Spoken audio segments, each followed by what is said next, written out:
Hello friends, welcome to optimistic studies. Optimistic studies में आप सभी का स्वागत है। आज हम पॉलिटी की सीरीज़ में क्लास 7 डिस्कस करने जा रहे हैं और आज का जो हमारा टॉपिक है वो है parts, articles and schedules of the Indian constitution, भारतीय संविधान के भाग, अनुच्छेद एवं अनुसूचियाँ। यदि आप चैनल पर न्यू हैं तो चैनल को सब्सक्राइब कर लीजिए और बेल नोटिफिकेशन को ऑन रखिए, जिससे हम जो भी वीडियो डालें तो आप तक पहुँचती रहे। चलिए फिर हम आज का सेशन स्टार्ट करते हैं। सबसे पहले हमें देखना क्या है, तो हमें देखना है संविधान के भाग एवं अनुच्छेद देखते हैं फर्स्ट हाफ में। सेकंड हाफ में हम अनुसूचियों को देखेंगे।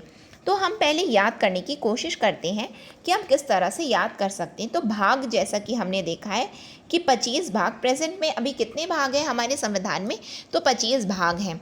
तो इसको पहले हम लिखते हैं कि कहाँ कहाँ, गिनतियाँ पहले लिख लेते हैं कौन कौन से भाग हैं।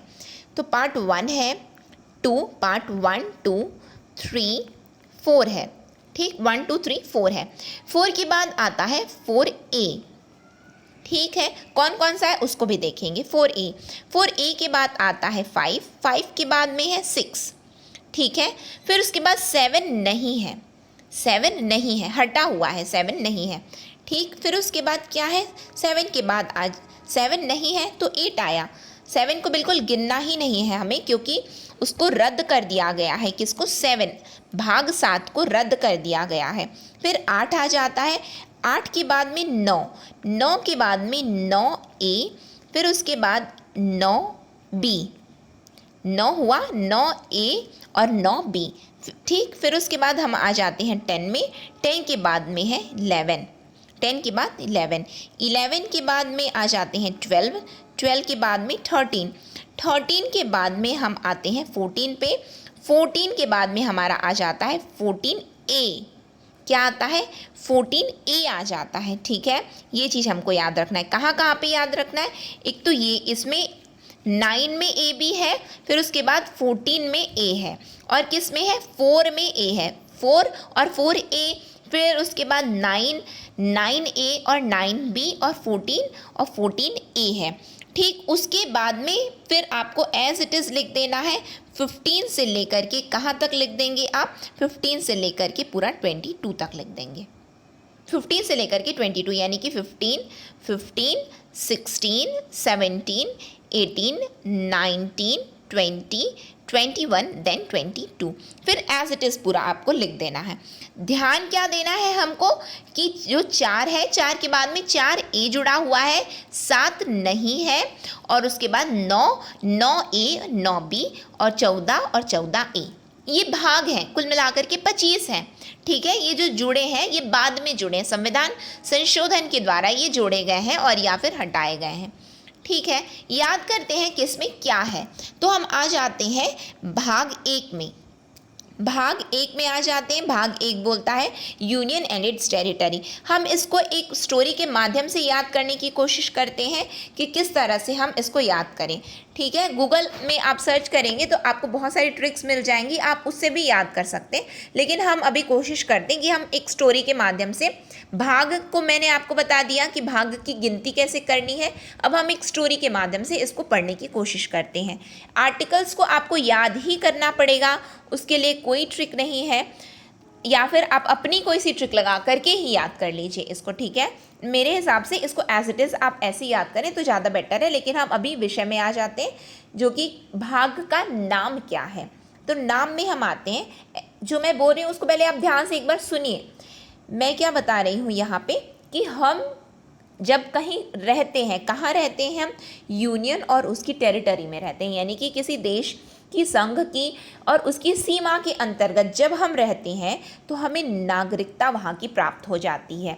जब हमें नागरिकता प्राप्त हो जाती है तो उसके अंतर्गत हमें हमारे कुछ मौलिक अधिकार भी साथ में प्राप्त होते हैं। जब हमारे पास हमारे मौलिक अधिकार हैं तो राज्यों का हमारे प्रति कोई जिम्मेदारियां आ जाती हैं कि राज्य हमारे प्रति जिम्मेदार रहें, हम उनकी जिम्मेदारियां हैं हम। लेकिन क्या ताली एक हाथ से बजी नहीं बजती है, दोनों हाथ से बजती है। जब राज्यों की कुछ जिम्मेदारियां हैं तो हमारे भी उनके प्रति में कोई कर्तव्य हैं, तो हम अपने कर्तव्य का निर्वहन करेंगे और वो अपनी जिम्मेदारियां निभाएंगे।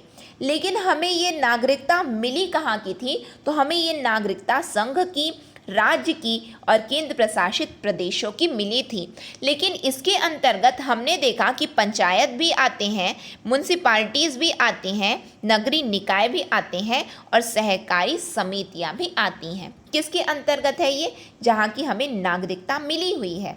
ठीक, फिर उसके बाद आगे आ जाते हैं। आगे जो 10वां है वो बोलता है कि शेड्यूल्ड एंड ट्राइबल एरियाज, अनुसूचित एवं जनजाति इलाके। 10 को ऐसे ही याद कर लीजिए।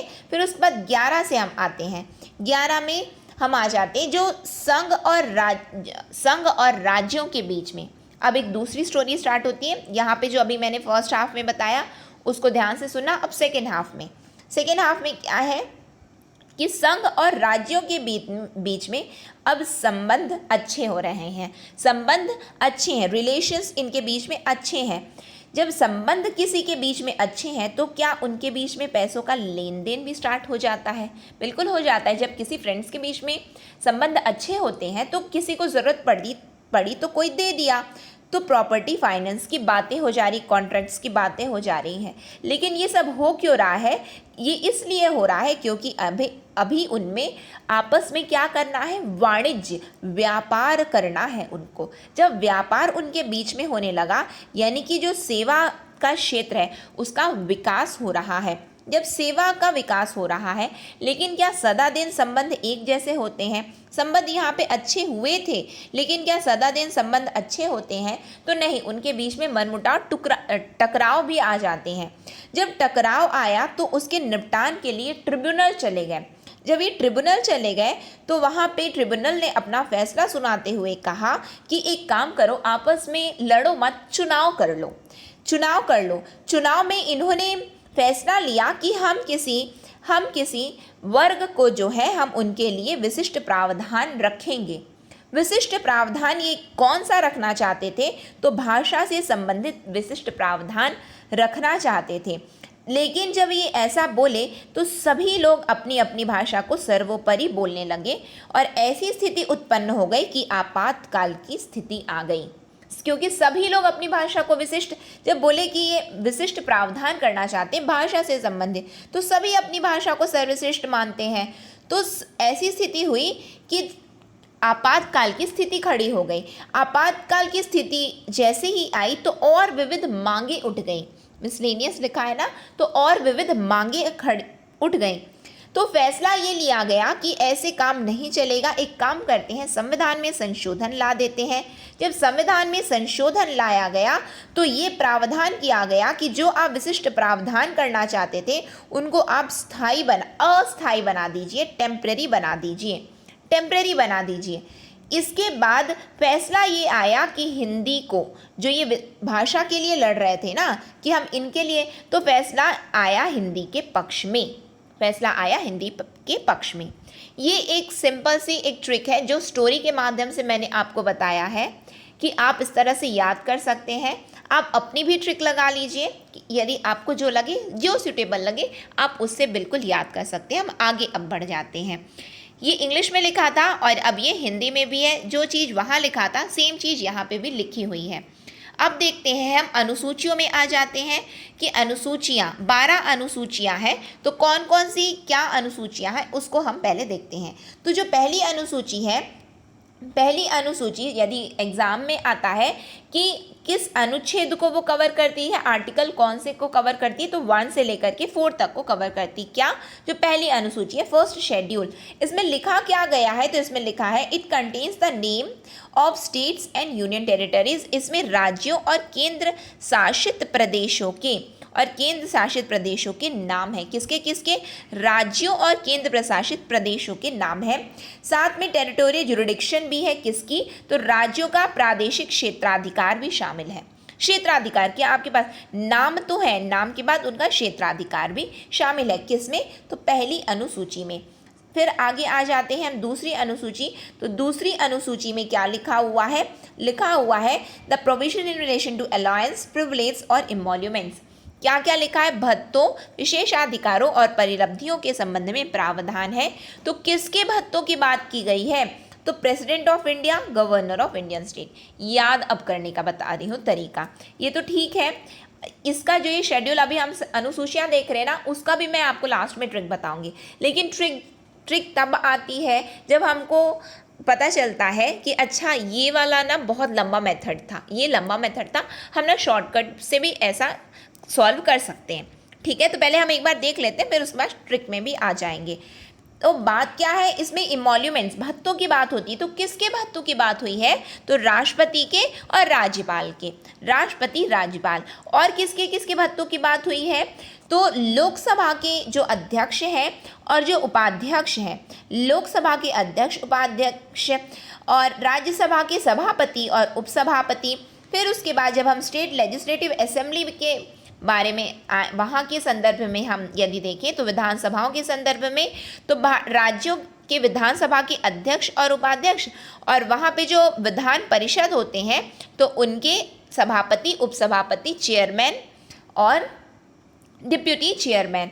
तो ये पहले राष्ट्रपति और राज्यपाल को एक साथ याद कीजिए, फिर उसके बाद ये लोकसभा, राज्यसभा, विधानसभा और विधान परिषद के अध्यक्ष, उपाध्यक्ष को एक साथ याद करिए।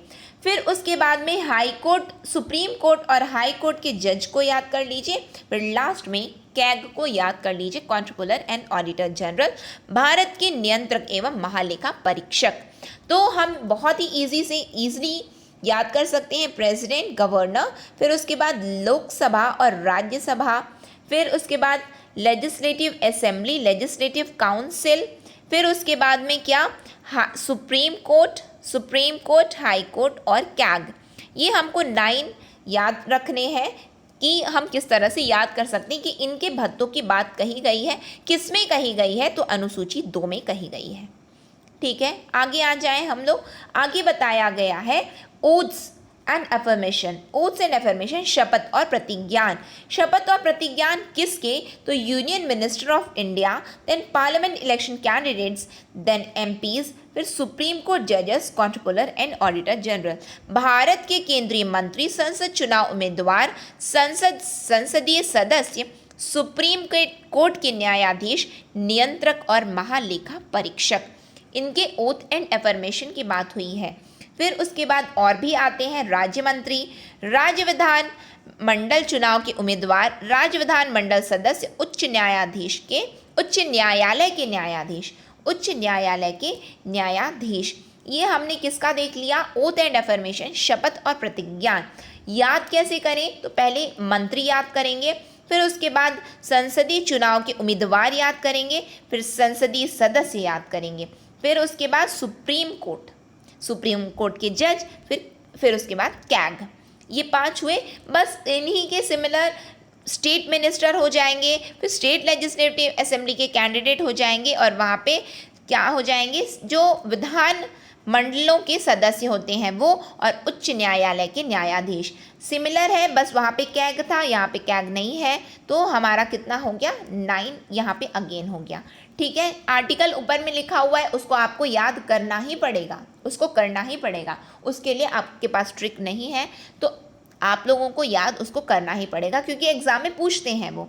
ठीक है, फिर उसके बाद हम वो शेड्यूल में आ जाते हैं, चौथी अनुसूची, जो कि बोलती है इसमें राज्यसभा में राज्यों और केंद्र शासित प्रदेशों के लिए सीटों के आवंटन के संबंध में प्रावधान शामिल है। एक लाइन में याद करें तो राज्यसभा में एलोकेशन ऑफ सीट, राज्यसभा में सीटों का आवंटन, राज्यसभा में सीटों का आवंटन किस में बोला जाता है, तो चौथी अनुसूची में बोला जाता है। 5वीं अनुसूची में क्या बोला जाता है, तो अनुसूचित क्षेत्र और कौन से क्षेत्र, जनजातीय। इसमें अनुसूचित क्षेत्र और अनुसूचित जनजातियों के प्रशासन और नियंत्रण के संबंध में प्रावधान है।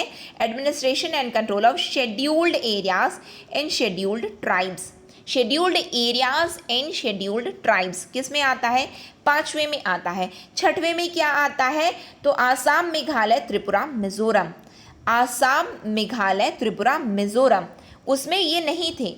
यहाँ पे बोला गया ना, अनुसूचित क्षेत्र और अनुसूचित जनजातियाँ, इनके बारे में 5वें में आया है। 6वें में क्या आया है, इसको ध्यान से देखिए। It contains provision in relation to administration of tribal areas, यहाँ पे क्या लिखा है, जनजातीय क्षेत्र लिखा है, जनजातीय क्षेत्र। वहाँ पे क्या लिखा था, अनुसूचित जनजातीय, यहाँ पे क्या लिखा है, जनजातीय क्षेत्र। जनजातीय क्षेत्र के प्रशासन के संबंध में प्रावधान कहाँ कहाँ के, तो आसाम, मेघालय, त्रिपुरा और मिजोरम। कहाँ, आसाम, मेघालय, त्रिपुरा, मिजोरम। अक्सर यहाँ पे हमें मेघालय की जगह मणिपुर का कन्फ्यूजन हमेशा एग्जाम में रहा आता है कि अरे मेघालय है या मणिपुर है, मेघालय है या मणिपुर है। तो एक बात याद रखना कि पुर केवल एक ही है, तो डेफिनेटली दूसरा जो होगा वो मेघालय ही होगा, क्योंकि अक्सर एग्जाम में ये होता है आसाम, मेघालय, मिजोरम तो याद हो जाता है, लेकिन मेघालय के नाम पर मणिपुर दिमाग में याद आता रहता है। तो एक बात बस सिंपल सी ट्रिक लगाना कि पुर केवल एक ही है, तो मेघालय ऑटोमेटिकली आपके दिमाग में आ जाएगा, ठीक है। पूर्वोत्तर के राज्यों की यदि आपको याद होंगे पूर्वोत्तर के राज्य, तो फिर उसके बाद नेक्स्ट आ जाते हैं 7 शेड्यूल। तो 7 शेड्यूल में फेडरल जो लिस्ट होती है, फेडरल लिस्ट मतलब जो संघीय सूची, फिर उसके बाद राज्य सूची और समवर्ती सूची, संघीय, राज्य और समवर्ती सूची। साथ में वर्तमान में इसमें कितने विषय हैं वो भी बताया गया है। तो वर्तमान में इसमें 98 है, जो कि पहले 97 थे। फिर उसके बाद जो राज्य सूची है उसमें कितने विषय हैं, तो 59 है। ओरिजिनली इसमें 66 थे, 66 थे। जो समवर्ती है उसमें अभी प्रेजेंट में 52 है, लेकिन ओरिजिनली 47 थे। कुल मिलाकर के हम ऐसा याद कर सकते हैं, जो संघीय सूची है उसमें बढ़ा है, संघीय में बढ़ा है, फिर उसके बाद राज्य में घटा है, राज्य में घटा है, और जो समवर्ती सूची है उसमें भी बढ़ा है, ठीक है। राज्य में केवल घटा है। इस तरह से एक छोटी सी यदि ना याद आए तो आपको बस ये याद रखना है कि 2 जगह बढ़ा है और 1 जगह घटा है, ठीक। आगे आ जाए हम लोग, नंबर्स है, नंबर्स तो आपको याद करना ही पड़ेगा। 8वीं अनुसूची की यदि हम बात करें तो 8वीं अनुसूची में हम आ जाते हैं ऑफिशियल लैंग्वेज। क्या ऑफिशियल लैंग्वेज, तो कितनी ऑफिशियल लैंग्वेज है, 22 ऑफिशियल लैंग्वेज है, 22 आधिकारिक भाषाएं हैं हमारी, ठीक है। 22 आधिकारिक भाषाओं में वहाँ क्या बोला गया, याद करिए। हमने जस्ट अभी क्या देखा है, तो हमने ये देखा है कि कौन से भाग में, तो भाग जो है 17 में, हमने भाग 17 में क्या देखा था, तो भाग 17 में हमने देखा ना कि लड़ क्यों रहे हैं, ये ऑफिशियल लैंग्वेज के लिए लड़ रहे हैं, भाषा के लिए विवाद कर रहे थे, भाषा के लिए विवाद कर रहे थे। तो अनुसूचियों का मतलब क्या आप समझते हैं, तो अनुसूचियों का मतलब ये होता है कि संविधान के भाग में जिसको हम विस्तृत रूप से बता नहीं पाए हैं, तो उनके लिए प्रावधान किस में दिया जाता है, अनुसूचियों में दिया जाता है, ठीक है। मतलब इसका क्या मतलब होता है कि अनुसूचियों का अर्थ क्या है, हमारे संविधान में शेड्यूल को जोड़ने का मतलब क्या है। संविधान में जोड़ने का मतलब ये है कि जिसको ये पार्ट्स में नहीं बता पाए थे संविधान निर्माता, जो संविधान की पार्ट्स में नहीं बता पाए, केवल रेफरेंस दे दिए, तो उसको बोल दिए कि यहाँ पे देख लीजिए, यहाँ पे हम उसके बारे में विस्तृत जानकारी हम आपको उपलब्ध करा रहे हैं। तो जैसा कि एक एग्जाम्पल के रूप में अभी हमने देखा कि पार्ट 17 में क्या दिया हुआ है, तो पार्ट 17 में भाषा से संबंधित दिया हुआ है। तो वो कौन कौन सी भाषा है यहाँ पे बता दिया गया है। कहाँ पे बताया है, 8th शेड्यूल में बताया गया है, ठीक है। तो कौन कौन सी भाषा है, तो 22 याद करना है। हमें कन्फ्यूजन किस में होता है वो भी मैं आपको बताती हूँ। हमें कन्फ्यूजन होता है 24 में, 24 और 22 में हमें अक्सर कन्फ्यूजन रहता है कि अरे 22 है या 24 है, तो हमको क्या याद करना है कि 22 है, ठीक। आगे आ जाते हैं, कौन कौन सी है, तो आसामी, बंगाली, बोडो, डोंगरी, गुजराती। इसको आपको 22 भाषा को याद करना पड़ेगा, ठीक है।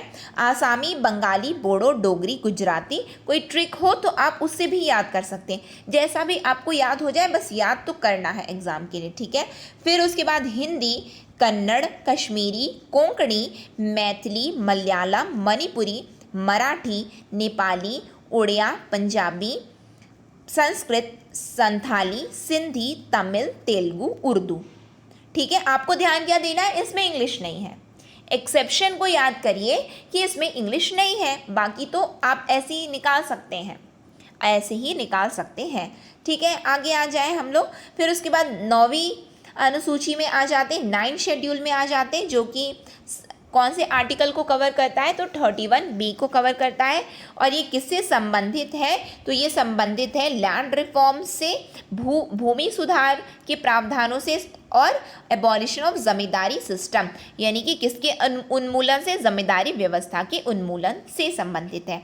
ठीक है, साथ में ये किस और भी क्या क्या देखता है? It also deals with the acts and regulations of the parliament dealing with other matters, यानी कि संसद के कृत्यों और विनियमों से संबंधित अन्य मामलों से निपटने वाले संसद के कृत्यों और विनियमों से भी संबंधित है।